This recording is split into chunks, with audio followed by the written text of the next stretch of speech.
Audio Jungle.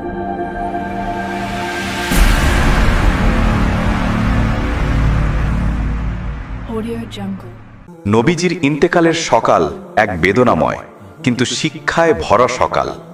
ইতিহাসে এমন সকাল আর কখনো আসেনি যেদিন আকাশ কেঁদেছিল, ফেরেশতারা নেমে এসেছিল আর মদিনার প্রতিটি হৃদয়ে ভেঙে গিয়েছিল প্রিয় নবী হযরত মুহাম্মদ সাল্লাল্লাহু আলাইহি ওয়াসাল্লামের বিদায়ে। তিনি ছিলেন সমগ্র মানবজাতির জন্য রহমত, আল্লাহ তাআলার পক্ষ থেকে সর্বশেষ ও সর্বশ্রেষ্ঠ রসুল। আল্লাহ তাআলা কোরআনে বলেছেন, ওয়ামা আরসালনাকা ইল্লা রহমাতাল লিল আলামিন, অর্থাৎ আমি তোমাকে প্রেরণ করেছি কেবল দুনিয়ার সমস্ত জগতের জন্য রহমত হিসাবে। সূরা আম্বিয়া আয়াত 107। সেই রহমতের নবী যখন ইন্তেকাল করলেন তখন পৃথিবীর বুকে নেমে এলো নিস্তব্ধতা। সাহাবায়ে কেরামরা তখন বাকরুদ্ধ, কেউ বিশ্বাসই করতে পারছিলেন না যে আজ প্রিয় নবী আর আমাদের মাঝে নেই। আয়েশা রাদিয়ের ঘরে নবীজির শেষ নিঃশ্বাস ত্যাগের মুহূর্তে তিনি বলেছিলেন, লা ইলাহা ইল্লাল্লাহ, নিশ্চয়ই মৃত্যুতেও কষ্ট আছে। তারপর তিনি চোখ তুলে আকাশের দিকে তাকিয়ে বললেন, হে আল্লাহ, রফিকুল আলা অর্থাৎ সর্বোচ্চ সাথীর সঙ্গে। এবং সেই কথার পর তার আত্মা আল্লাহর দরবারে ফিরে গেল। নবীজির ইন্তেকালের সংবাদ শুনে মদিনায় ছড়িয়ে পড়ল এক শোকের ঝড়। ওমর রাদি বললেন, যে বলবে নবী মারা গেছেন আমি তার মাথা কেটে ফেলব। তখন আবু বকর রাদি এসে বললেন, যে মোহাম্মদকে ভালোবাসে জেনে রাখো মোহাম্মদ ইন্তেকাল করেছেন, কিন্তু যে আল্লাহকে ভালোবাসে জেনে রাখো আল্লাহ কখনো মৃত্যুবরণ করবেন না। তিনি কোরআনের আয়াত তিলাওয়াত করলেন, ওয়ামা মুহাম্মাদুন ইল্লা রাসূলুন কদ খালাত মিন ক্বাবলিহির রুসুল আফা ইম্মাতা আও কুতিলান কালাবতুম আলা আকাবিকুম, অর্থাৎ মুহাম্মদ তো একজন রাসূল মাত্র, তার পূর্বে অনেক রাসূলই তো চলে গেছেন, তবে কি তিনি মারা গেলে বা নিহত হলে তোমরা ফিরে যাবে তোমাদের আগের পথে? এই আয়াত শুনে সাহাবীরা ভেঙে পড়লেন, কিন্তু সত্যের উপলব্ধি হলো নবীজির ইন্তেকাল সত্য, তবে তার শিক্ষা, তার দাওয়াত, তার আমানত আমাদের উপর চিরদিনের দায়িত্ব। নবীজির বিদায়ের সকাল আমাদের মনে করিয়ে দেয় দুনিয়া ক্ষণস্থায়ী আর চিরস্থায়ী জীবনের জন্য প্রস্তুতি নেওয়াই মুমিনের কাজ। ভাই ও বোনেরা, আসুন আমরা নবীজির সেই শেষ দিন থেকে শিক্ষা নেই, তার ভালোবাসা, তার দয়া, তার ইবাদত, তার ধৈর্য আর আল্লাহ প্রতি পূর্ণ ভরসা। কোরআনে আল্লাহ বলেন, কুল্লু নাফসিন যায়িকাতুল মউত, প্রত্যেক প্রাণীকেই মৃত্যুর স্বাদ গ্রহণ করতে হবে। সূরা আলে ইমরান আয়াত 185। তাই আমরা যেন এই দুনিয়ার মোহে ভুলে না যাই আমাদের শেষ গন্তব্যকে। নবীজির জীবন কেবল ইতিহাস নয়, এটি একটি জীবন্ত দিক নির্দেশনা। তার প্রতিটি কাজ আমাদের শেখায় কিভাবে আল্লাহর সন্তুষ্টি অর্জন করতে হয়। তার দয়া ছিল শত্রুর কতিও, তার চরিত্র ছিল সর্বোচ্চ নৈতিকতার উদাহরণ। প্রিয় দর্শক, আপনি যদি নবীজির ভালোবাসায় ভরে উঠতে চান, তার জীবনের বাস্তব শিক্ষা জানতে চান, তাহলে আমাদের চ্যানেল আল্লাহর ইশারা সাবস্ক্রাইব করুন, কারণ এখানে আমরা তুলে ধরি সেই সত্য যা আপনাকে আল্লাহর দিকে ফিরিয়ে নেয়, যার হৃদয়ে জাগায় ঈমানের আলো। আমরা জানব নবীজির ইন্তেকালের পর সাহাবারা কিভাবে জানাজা সম্পন্ন করলেন, কেমন ছিল তাদের চোখের জল, আর কিভাবে তারা নবীজির আমানত রক্ষা করার শপথ নিলেন। তাই মিস করবেন না, এখনই আল্লাহর ইশারা চ্যানেলটি সাবস্ক্রাইব করুন, ঈমানের গল্প শুনুন আর আল্লাহর পথে চলুন। নবীজির জীবনের শেষ সময়টি ছিল এমন এক সময় যখন তার শরীর ছিল অসুস্থতায় ক্লান্ত, কিন্তু তার হৃদয় ছিল উম্মতের ভালোবাসায় পরিপূর্ণ। আল্লাহর প্রিয় রাসূল মুহাম্মদ সাল্লাল্লাহু আলাইহি সাল্লাম পৃথিবীতে তার দায়িত্ব প্রায় শেষ করেছেন। ইসলামের বার্তা পৌঁছে দিয়েছেন প্রতিটি মানুষের কাছে, কিন্তু তার মন তখনও চিন্তিত। আমার উম্মত কি আল্লাহর পথে থাকবে? আমার উম্মত কি জান্নাতের পথে চলবে? আয়েশা রাদিয়াল্লাহু আনহা বলেন, নবীজির অসুস্থতা শুরু হয়েছিল একদিন যখন তিনি মসজিদে নামাজ পড়াতে বের হতে চাইলেন, কিন্তু শরীর দুর্বল হয়ে গেল। তিনি হযরত বিলাল রাদিয়াল্লাহু আনহাকে বললেন, বিলাল, লোকদের বলো আবু বকর যেন নামাজ পড়ান। এরপর তিনি মাথা ব্যথায় কাতর হয়ে পড়লেন, তবু তার মুখে অভিযোগ ছিল না। তিনি কেবল বলতেন, হে আল্লাহ, আমার উম্মতের জন্য সহজ করে দাও। নবীজি অসুস্থ অবস্থায়ও নামাজের ব্যাপারে এতটা চিন্তিত ছিলেন যে তিনি বলেছিলেন, নামাজ নামাজ, আর যাদের তোমাদের অধীনে রাখা হয়েছে তাদের প্রতি সদ্ব্যবহার করো। আবু দাউদ শরীফ এসছে। এই ছিল তার শেষ পরামর্শ। তিনি মৃত্যুশয্যায় থেকেও উম্মতের নামাজের কথা ভোলেননি।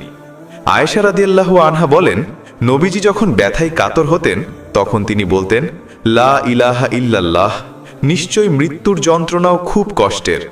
তবুও তার মুখে ছিল ধৈর্য, ছিল আল্লাহর জিকির। তিনি মাঝে মাঝে জ্ঞান হারিয়ে ফেলতেন, আবার জ্ঞান ফিরলে বলতেন, আল্লাহ, আমার উম্মত, আমার উম্মত। সাহাবায়ে কেরাম বলতেন, হে আল্লাহর রসূল, আপনি নিজের জন্য দোয়া করুন।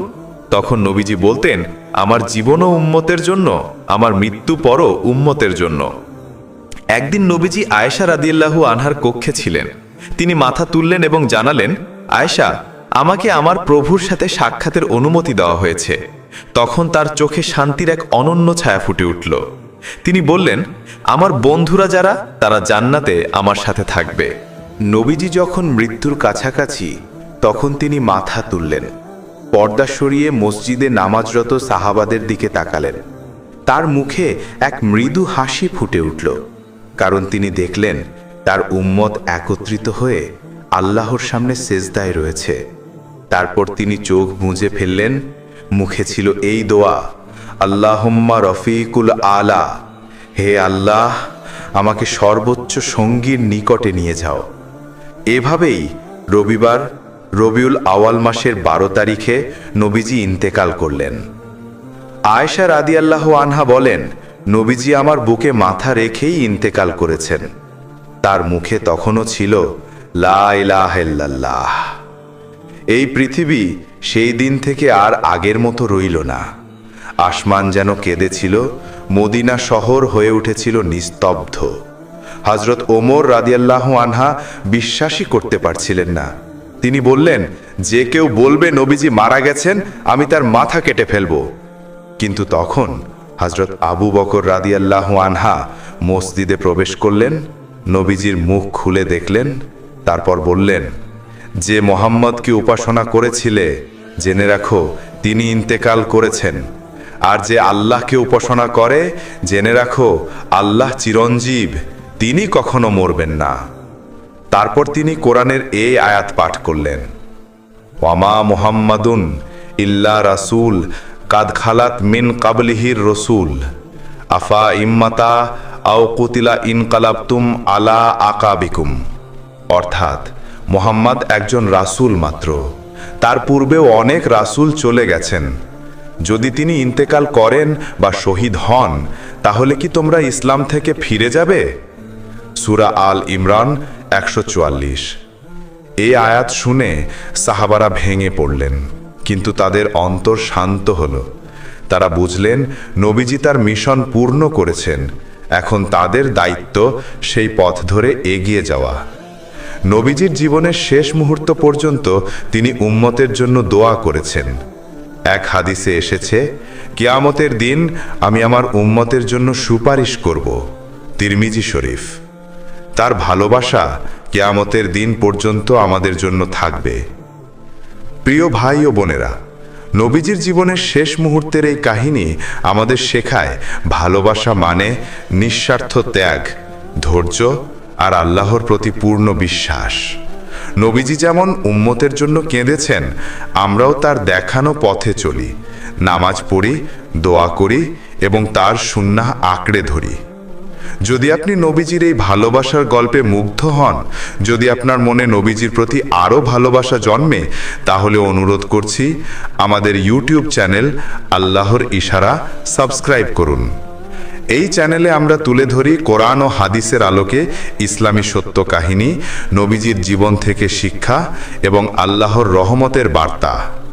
ভিডিওটি লাইক করুন, শেয়ার করুন আর আল্লাহর ইশারা চ্যানেলটি সাবস্ক্রাইব করুন, কারণ আমরা জানব নবীজির ইন্তেকালের পর মদিনার সকাল কেমন ছিল, সাহাবারা কিভাবে কেঁদেছিলেন আর ইসলাম কিভাবে টিকে রইল নবীজি অনুপস্থিতিতেও। আসুন আমরা সবাই নবীজির ভালোবাসাকে জীবনের আদর্শ বানাই, আল্লাহর সন্তুষ্টি অর্জনের পথে হাঁটি আর নবীজির দোয়ার ছায়ায় জান্নাতের দিকে এগিয়ে যাই। নবীজির জীবনের শেষ প্রহরগুলোয় পৃথিবী যেন থমকে গিয়েছিল। সেই মধুর মুখটি যাকে দেখে সাহাবারা শান্তি পেতেন, সেই পবিত্র কণ্ঠস্বরটি যেটি আল্লাহর বাণী তিলাওয়াত করে হৃদয়ে প্রশান্তি দিত, আজ তা ক্রমেই নিস্তেজ হয়ে আসছিল। অসুস্থতার ক্লান্তিতে শরীর নুয়ে পড়লেও নবীজি সাল্লাল্লাহু আলাইহি ওয়াসাল্লামের হৃদয় ছিল উম্মতের চিন্তায় ব্যথিত, কিন্তু তার চোখে ছিল এক বিশেষ মায়া, তার প্রিয় কন্যা ফাতিমা রাজিয়াল্লাহু আনহার প্রতি। হযরত আয়েশা রাজিয়াল্লাহু বর্ণনা করেন, নবীজি যখন মৃত্যু শয্যায়, তখন ফাতিমা রাজিয়াল্লাহু তার পিতার কাছে প্রবেশ করলেন। তার পায়ের শব্দ শুনেই নবীজি বললেন, আমার কন্যা আসছে। তারপর তিনি দুর্বল শরীর নিয়ে তাকে কাছে ডাকলেন। ফাতিমা রাজিয়াল্লাহু এগিয়ে এসে পিতার পাশে বসলেন। নবীজি সাল্লাল্লাহু আলাইহি ওয়াসাল্লাম তার কানে কিছু বললেন। তখন ফাতিমা রাজিয়াল্লাহু অঝরে কাঁদতে লাগলেন। এরপর তিনি আবার কিছু বললেন, আর তখনই ফাতিমা রাজিয়াল্লাহু মুখে হাসি ফুটিয়ে দিলেন। এই দৃশ্য দেখে আয়েশা রাজিয়াল্লাহু অবাক হলেন। পরে নবীজি ইন্তেকাল করলে আয়েশা রাজিয়াল্লাহু তাকে জিজ্ঞেস করলেন, হে ফাতিমা, সেই দিন তোমার পিতা কি বলেছিলেন যে তুমি প্রথমে কেঁদেছিলে, পরে হেসেছিলে? ফাতিমা রাজিয়াল্লাহু উত্তর দিলেন, প্রথমে তিনি বলেছিলেন, আমি এখন আমার প্রভুর কাছে চলে যাচ্ছি, তাই আমি কেঁদেছিলাম। পরে তিনি বললেন, তুমি আমার পরিবারের প্রথম ব্যক্তি যে আমায় অনুসরণ করবে, তখন আমি হাসলাম। সহিহ বুখারী। এই কথার মধ্যেই লুকিয়ে আছে পিতা ও কন্যার এমন এক ভালোবাসা যা পৃথিবীর কোনো ভাষায় বর্ণনা করা যায় না। নবীজি জানতেন ফাতিমা রাজিয়াল্লাহু এর হৃদয় তার ভালোবাসায় পূর্ণ। তিনি জানতেন তার বিদায় ফাতিমার হৃদয় ভেঙে দেবে, তাই তিনি ফাতিমাকে সান্ত্বনা দিতে চাইলেন এই সুখবর দিয়ে, তুমি অচিরেই আমার সাথে জান্নাতে মিলিত হবে। নবীজি ফাতিমাকে আরো বলেছিলেন, হে ফাতিমা, তোমার নামাজ কখনো পরিত্যাগ করো না, আল্লাহর স্মরণে স্থির থাকো, কারণ নামাজই মানুষকে ধৈর্য ও আল্লাহর নিকটবর্তী করে। এই দৃশ্যটি ইসলামের ইতিহাসে এমন এক আবেগঘন মুহূর্ত যা নবীজির দয়া ও মমতার পরিচয় বহন করে। কুরআনে আল্লাহ বলেন, ওয়া আউসাইনাল ইনসানা বিওয়ালিদাইহি ইহসানা হামারাতহু উম্মুহু কারহান ওয়া ওয়াদাতহু কারহান। অর্থাৎ আমি মানুষকে তার পিতামাতার প্রতি সদ্ব্যবহার করতে আদেশ করেছি। তার মা কষ্টে তাকে গর্ভে ধারণ করেছে এবং কষ্টে জন্ম দিয়েছে। সূরা আহকাফ আয়াত 15। এই আয়াত প্রমাণ করে পিতামাতার প্রতি ভালোবাসা ও শ্রদ্ধা আল্লাহর নির্দেশ। নবীজি তার জীবনের শেষ মুহূর্তেও এই শিক্ষা নিজ কন্যার মাধ্যমে আমাদেরকে শিখিয়েছেন। নবীজি ফাতিমাকে আলতো করে বুকে টেনে নিলেন। তিনি দুর্বল কণ্ঠে বললেন, হে আমার কন্যা, আল্লাহকে সর্বদা স্মরণে রেখো, ধৈর্য ধরো, কারণ এই দুনিয়া ক্ষণস্থায়ী। আমার মৃত্যু তোমার জন্য দুঃখের, কিন্তু আল্লাহর সাথে সাক্ষাৎ আমার জন্য আনন্দের। তুমি শীঘ্রই আমার কাছে আসবে। এই কথা শুনে ফাতেমা রাদিয়াল্লাহু এর চোখ দিয়ে অশ্রু ঝরতে লাগল, কিন্তু তার মুখে প্রশান্তির হাসি ফুটে উঠল, কারণ তিনি বুঝলেন তার পিতা আল্লাহর কাছে শান্তিতে যাবেন এবং তাকে জান্নাতে পুনরায় পাবেন। হযরত ফাতেমা রাদিয়াল্লাহু নবীজির ইন্তেকালের 6 মাস পর ইন্তেকাল করেন। তিনি সর্বদা বলতেন, পিতা আমাকে ছেড়ে গেছেন, কিন্তু আমি জানি শীঘ্রই তার সাথে জান্নাতে দেখা হবে। এই কাহিনী আমাদের শেখায় মৃত্যু কোনো বিচ্ছেদ নয়, বরং এক অনন্ত পুনর্মিলনের সূচনা। যিনি আল্লাহর পথে চলেন তার জন্য মৃত্যু মানে প্রিয়জনের সাথে পুনর্মিলনের সুযোগ। প্রিয় ভাই ও বোনেরা, নবীজি ও তার কন্যা ফাতেমা রাদিয়াল্লাহু এর এই ভালোবাসা শুধু রক্তের সম্পর্ক নয়, এটি ঈমানের বন্ধন। আমাদেরও উচিত পিতামাতার প্রতি শ্রদ্ধা, ধৈর্য ও ভালোবাসা প্রদর্শন করা, কারণ হাদিসে এসেছে, পিতামাতা সন্তুষ্ট হলে আল্লাহ সন্তুষ্ট হন, আর তারা অসন্তুষ্ট হলে আল্লাহ অসন্তুষ্ট হন। তিরমিজি। আজ আমাদের সমাজে অনেকেই পিতামাতার কষ্ট বুঝতে পারে না, অথচ নবীজি নিজের মৃত্যু মুহূর্তেও কন্যার মন শান্ত রাখার চেষ্টা করেছেন। এটা ছিল এক অসীম মায়া ও রহমতের দৃষ্টান্ত। যদি আপনি নবীজি ও তার কন্যা ফাতেমা রাদিয়াল্লাহু এর এই ভালোবাসার কাহিনীতে অনুপ্রাণিত হন, যদি এই কণ্ঠস্বর আপনার হৃদয় ছুঁয়ে যায়, তাহলে অনুরোধ করছি আমাদের ইউটিউব চ্যানেল আল্লাহর ইশারা সাবস্ক্রাইব করুন। এই চ্যানেলে আমরা কোরআন ও হাদিসের আলোকে তুলে ধরি নবীজির জীবনের গল্প, আল্লাহর রহমতের কাহিনী ও উম্মতের জন্য দিক নির্দেশনা। ভিডিওটি লাইক করুন, শেয়ার করুন এবং আল্লাহর ইশারা চ্যানেলটি সাবস্ক্রাইব করুন, কারণ আমরা জানব নবীজির ইন্তেকালের পর উম্মার অবস্থা কেমন ছিল, সাহাবারা কিভাবে নবীজির জানাজা সম্পন্ন করেছিলেন এবং কিভাবে আল্লাহ তাদেরকে ধৈর্যের শক্তি দিয়েছিলেন। সেই সকালটি ছিল রবিবার, 12 রবিউল আউয়াল, হিজরতের 11 বছর। মদিনার আকাশে সূর্যের আলো উঠলেও শহরের বুকে এক অজানা নীরবতা নেমে এসেছে। নবীজির ঘরে ছিল গভীর প্রশান্তি, কিন্তু তার প্রিয় সাহাবারা বাইরে দাঁড়িয়ে কাঁপছিলেন উদ্বেগে, চোখে ছিল অশ্রু। কয়েকদিন ধরেই নবীজি সাল্লাল্লাহু আলাইহি ওয়াসাল্লাম অসুস্থ ছিলেন। কখনো আয়েশা রাদিয়াল্লাহু এর কোলে মাথা রাখতেন, কখনো আজান শুনে চোখ বন্ধ করে আল্লাহর নাম নিতেন। কিন্তু সেই দিন সকালে তার মুখে এক শান্তি ফুটে উঠেছিল, যেন তিনি আল্লাহর কাছে ফিরে যাওয়ার প্রস্তুতি নিচ্ছেন। হযরত আয়েশা রাদিয়াল্লাহু বর্ণনা করেন, নবীজি বললেন, হে আয়েশা, আমি এখন আমার প্রভুর কাছে যাব, যেখানে সর্বোচ্চ বন্ধুর নিকট শান্তি আছে। সহিহ বুখারীতে বর্ণিত আছে, নবীজি যখন মৃত্যুর প্রাক্কালে ছিলেন, তখন তিনি বারবার বলছিলেন, আল্লাহুম্মা ফির রফিকিল আলা, অর্থাৎ হে আল্লাহ, আমাকে সর্বোচ্চ সঙ্গীর কাছে পৌঁছে দাও। এটিই ছিল তার শেষ দোয়া, শেষ আরজি, শেষ নিঃশ্বাসের শব্দ। এই মুহূর্তে তার হৃদয় ছিল উম্মতের জন্য দোয়ায় ভরা। তিনি বলেছিলেন, আমার উম্মতের ব্যাপারে আমার ভয়, তারা যেন নামাজকে হালকা না মনে করে। সহিহ ইবনে মাজাহ। নামাজের প্রতি এই ভালোবাসাই ছিল নবীজির শেষ উপদেশ। আল্লাহর নির্দেশ অনুযায়ী তিনি বারবার স্মরণ করিয়ে দিতেন, আসসালাত আসসালাত, অর্থাৎ নামাজের দিকে খেয়াল রাখো, নামাজ কখনো পরিত্যাগ করো না। হযরত আনাস রাদিয়াল্লাহু বলেন, নবীজির মুখমণ্ডল সেই সকালটিতে ছিল এমন উজ্জ্বল, যেন একটি পূর্ণ চাঁদ। সাহাবারা তাকে দেখে বলছিলেন, মনে হচ্ছে আজ নবীজি সুস্থ হয়ে উঠেছেন। কিন্তু আল্লাহর পরিকল্পনা ছিল অন্যরকম। নবীজি তখন বললেন, আমি আমার রবের সাথে মিলিত হতে চাই। আয়েশা রাদিয়াল্লাহু তার মাথা কোলে রাখলেন। নবীজি আকাশের দিকে তাকিয়ে বললেন, হে আল্লাহ, আমাকে ক্ষমা করো, রহম করো এবং আমাকে সর্বোচ্চ সঙ্গীর সাথে মিলিত করো। এরপর তিনি ধীরে ধীরে তার দৃষ্টি আকাশের দিকে স্থির করলেন। আয়েশা রাদিয়াল্লাহু বলেছিলেন, আমি বুঝে গিয়েছিলাম এখন নবীজি আল্লাহর কাছে ফিরে যাচ্ছেন। তার মুখে তখন ছিল শান্তির হাসি, ঠোঁট নড়ছিল কুরআনের আয়াত তেলাওয়াত করে, রফিকিল আলা। এই মুহূর্তে ফেরেশতারা নেমে এসেছিলেন, জান্নাতের দরজা খুলে গিয়েছিল, আর নবীজি তার রবের দিকে রওনা হলেন। কুরআনে আল্লাহ বলেন, নিশ্চয়ই আমরা আল্লাহরই এবং তার কাছেই ফিরে যাব। সূরা আল বাকারা আয়াত 156। এই আয়াত আজও নবীজির ইন্তেকালের স্মৃতি মনে করিয়ে দেয়।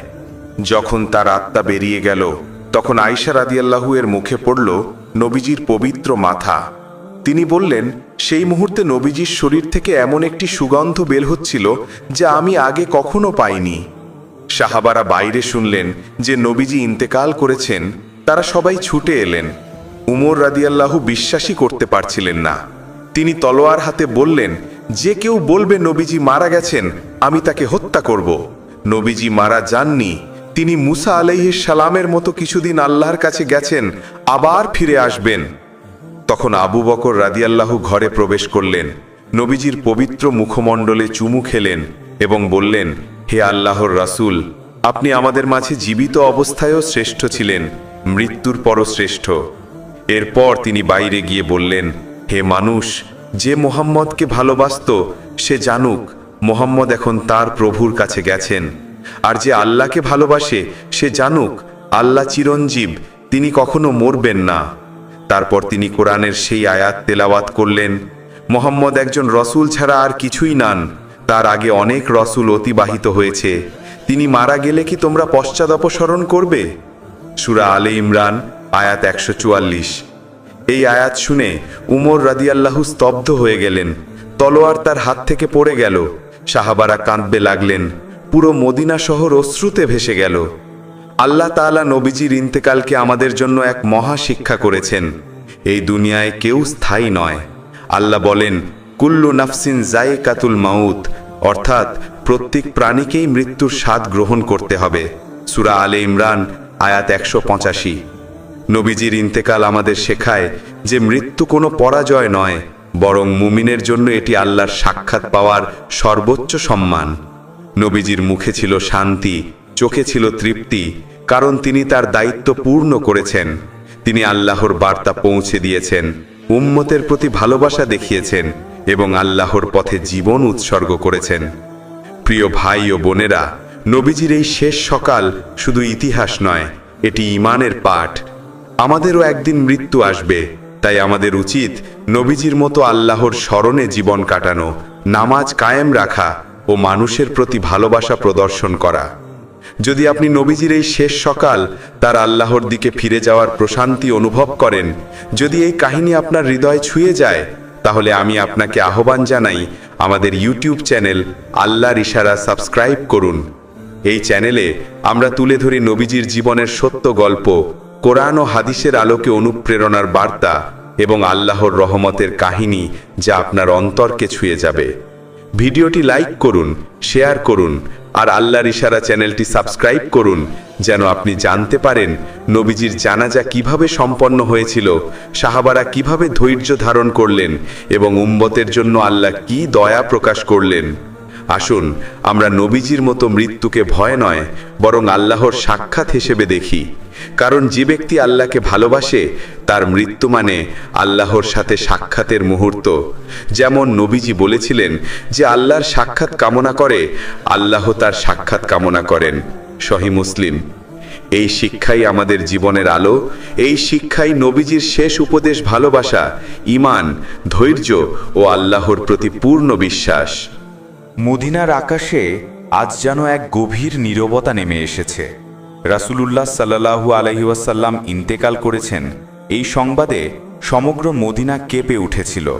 সাহাবারা কেউ বিশ্বাস করতে পারছিলেন না, কেউ স্তব্ধ হয়ে গিয়েছিলেন, কেউ কাঁদছিলেন বুক ভরা হাহাকার নিয়ে। উম্মতের হৃদয় আজ শোকে ভারাক্রান্ত। হযরত ওমর তখন তলোয়ার হাতে ঘোষণা দিচ্ছিলেন, যে বলবে নবীজি ইন্তেকাল করেছেন, আমি তার গলা কেটে ফেলব। কিন্তু তখনই হযরত আবু বকর রাদিয়াল্লাহু আনহু এসে সাহস ও ঈমানের এক অমর উদাহরণ স্থাপন করলেন। তিনি মসজিদে নববীতে এসে বললেন, হে মানুষ, যে মুহাম্মদ সাল্লাল্লাহু আলাইহি ওয়াসাল্লামকে উপাসনা করত, জেনে রাখো তিনি ইন্তেকাল করেছেন। আর যে আল্লাহকে উপাসনা করত, জেনে রাখো আল্লাহ চিরঞ্জীব, তিনি কখনো মরবেন না। তারপর তিনি তেলাওয়াত করলেন কোরআনের আয়াত, ওয়ামা মুহাম্মাদুন ইল্লা রাসূল কাদ খালাত মিন কাবলিহির রসুল আফা ইন মাতা আও কুতিলান কালাবতুম আলা আকাবিকুম। সূরা আলে ইমরান 144 নম্বর আয়াত। অর্থ, মুহাম্মদ তো একজন রাসূল মাত্র, তার আগে অনেক রাসূল চলে গেছেন। তিনি যদি মৃত্যুবরণ করেন বা নিহত হন, তাহলে কি তোমরা তোমাদের গোড়ায় ফিরে যাবে? এ আয়াত শুনে সাহাবারা স্তব্ধ হয়ে গেলেন। সবাই তখন উপলব্ধি করলেন যে নবীজি সত্যিই আমাদের ছেড়ে চলে গেছেন। তখন মদিনার প্রতিটি ঘরে, প্রতিটি হৃদয়ে অশ্রুধারা বইতে লাগল। নবীজির জানাজার জন্য প্রস্তুতি নেওয়া হলো। তার দেহ মুবারক ধুয়ে দেওয়া হলো হযরত আলী রাদিয়াল্লাহু আনহু, হযরত ফদল রাদিয়াল্লাহু আনহু, হযরত আব্বাস রাদিয়াল্লাহু আনহু এবং নবীজির পরিবারের কিছু সদস্যদের দ্বারা জানাজার নামাজ পড়ানো হলো। সবাই নিজ নিজ ভাবে পড়লেন, কারণ নবীজির মতো একজন মহান ব্যক্তির জানাজায় কোনো ইমাম নিযুক্ত করা সম্ভব ছিল না। হযরত আনাস রাদিয়াল্লাহু বলেন, যেদিন নবীজিকে কবরস্থ করা হলো, আমরা এমন একদিন দেখেছিলাম যার মতো অন্ধকার দিন আর কখনো দেখিনি। মদিনার প্রতিটি হৃদয় তখন কেঁদে উঠেছিল, কারণ যিনি তাদের ঈমানের আলো জ্বালিয়েছিলেন, যিনি তাদেরকে জাহান্নামের আগুন থেকে বাঁচানোর জন্য আল্লাহর কাছে দিন-রাত দোয়া করেছেন, তিনি আজ মাটির নিচে বিশ্রামে। হাদিসে এসছে, নবীজি সাল্লাল্লাহু আলাইহি ওয়াসাল্লাম বলেছেন, আমার উম্মতের প্রতি আমার ভালোবাসা এমন যেমন এক মায়ের ভালোবাসা তার সন্তানের প্রতি। তবুও তিনি দুনিয়া ছেড়ে যাওয়ার সময়ও উম্মতের জন্যই কেঁদেছিলেন, বলেছিলেন, উম্মতি উম্মতি। এমন এক মহান নবীর উম্মত হতে পারা আমাদের জীবনের সর্বশ্রেষ্ঠ সৌভাগ্য। তাই আসুন আমরা নবীজির দেখানো পথে ফিরে আসি, তার সুন্নাহ অনুসরণ করি এবং আল্লাহর সন্তুষ্টির পথে চলি। শেষে প্রিয় ভাই বোনেরা, যদি আপনাদের হৃদয়ে নবীজির ভালোবাসা থাকে, যদি আপনার চোখ ভিজে যায় এই গল্প শুনে, তাহলে দয়া করে আমার চ্যানেল আল্লাহর ইশারা সাবস্ক্রাইব করুন। এখানে আমরা ইসলামের আলো, নবীজির ভালোবাসা আর কোরআনের ব্যাখ্যা নিয়ে কথা বলি, যাতে আপনি প্রতিদিন আল্লাহর দিকে এক ধাপ এগিয়ে যেতে পারেন।